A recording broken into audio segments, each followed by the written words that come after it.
সবাই দেখছে যে রাজা উলঙ্গ, তবুও সবাই হাততালি দিচ্ছে। সবাই চেঁচিয়ে বলছে, সাবাস সাবাস। কারো মনে সংস্কার, কারো ভয়, কেউ বা নিজের বুদ্ধি অন্য মানুষের কাছে বন্ধক দিয়েছে।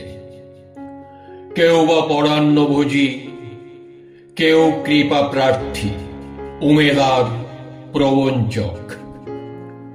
কেউ ভাবছে রাজবস্ত্র সত্যি অতীব সূক্ষ্ম, চোখে পড়ছে না যদিও তবু আছে। অন্তত থাকাটা কিছু অসম্ভব নয়।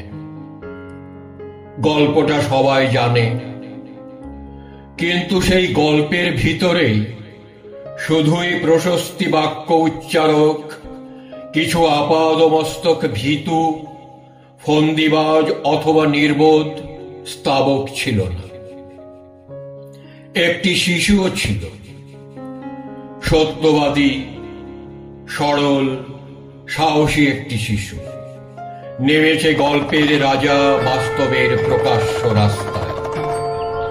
আবার হাততালি উঠছে মুহুর্মুহু, জমে উঠেছে স্তাবক বৃন্দের ভিড়। কিন্তু সেই শিশুটিকে আমি ভিড়ের ভিতরে আজ কোথাও দেখছি না। শিশুটি কোথায় গেল? কেউ কি কোথাও তাকে কোনো পাহাড়ের গোপন গুহায় লুকিয়ে রেখেছে? নাকি সে পাথর, ঘাস, মাটি নিয়ে খেলতে খেলতে ঘুমিয়ে পড়েছে কোনো দূর নির্জন নদীর ধারে, কিংবা কোনো প্রান্তরের গাছের ছায়ায়? যাও, তাকে যেমন করেই হোক খুঁজে আনো। সে একবার এই উলঙ্গ রাজার সামনে নির্ভয়ে দাঁড়াক।